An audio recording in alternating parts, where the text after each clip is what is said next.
I take a lot of acting classes, but more just from a director standpoint because I like to figure out what's going on in their minds and figure out, how they approach roles, and that way you could bring out the best performance in them. But certain roles I really am keen to, so I will try my best to try to, work my ability into that role. But it's not something I actively pursue as much as directing. I think it's just when the right project comes along. I took this course a few months ago with Jake Choi actually, at T. Schreiber in New York City with a director. It was a on-camera course for actors, but it was taught by a director. So it was interesting tape because we would actually act the scenes out, but then we would, um, you know, he would come at it from a director standpoint, with his many years of directing experience, and tell us, what he looks for, how you can improve that role. Not as an actor, from the inside, but as a director, what they're looking for on camera. So it was good for me as a director to take that course. This project I wrote because it was a very personal story. It's about basically high school students who are, graduating, and it's the last time they see each other. They don't know that, but it's kind of that moment in time when they split off and go their separate ways. And funny enough, how I ended up working with Jake was we were doing a side project, a music video, right? And I met him on set, and he kind of fit this character perfectly. And we were just talking, we got along, we developed this rapport, and I was like, maybe we could actually play these characters. So that's how it happened. So the story is about these two high school kids, and they're from kind of an underprivileged environment, which is actually very personal for me because when I grew up, one of my best friends in high school, he was from a very, I guess you would consider a ghetto neighborhood, and he moved into my neighborhood. And I was always kind of, like pretty much average American family, so we got along really well, and he kind of showed me a different point of view. He was very mature for his age. We were like 13 and 14, but he was very mature for his point of view.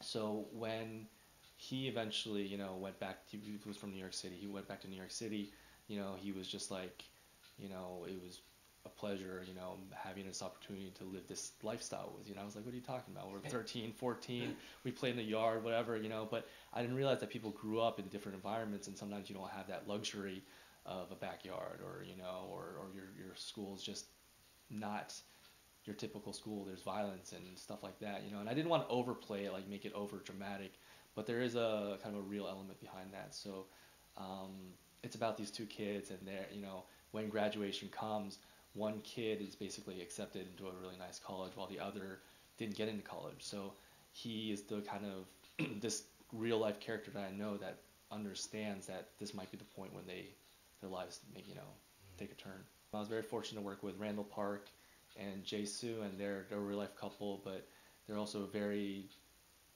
quirky, and they're very unique, and they have this comedy, kind of natural comedy. The movie was about communication, so I think, it was very important for me that they, as much as possible, they couldn't speak, I didn't have them, I was like, you guys can't speak the same language on set, and for me, the movie was really about that, not just them exploring the city, but exploring the city together as people who had to communicate through other means, and it's a very kind of cute tale, watching them try to talk to each other without speaking verbally, because all the communication is done, visually, through body language, through like, trying to read each other's expression. I think there was something very, very genuine about that, very true, because we often rely on our words to lie, in normal conversation, also in movies, we try to express a lot through words.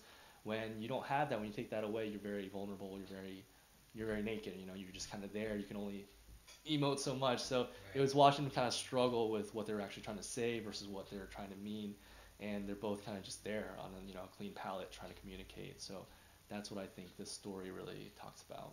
I'm doing a short film right now called Collywobbles, which is a funny word, but also a departure from my previous things. It's kind of this mystical fairy tale, but also a drama.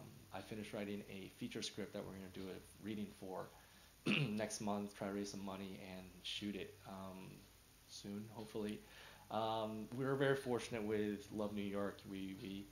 I won Best Director at the NBC Shortcuts Festival back in October, and with that comes the Panavision grant, the $60,000 camera package, along with some other little things. But it's a very good opportunity to use that, and Yeah. do a feature film. So I'm developing this animation project, this cartoon that we got some amazing voice talents for.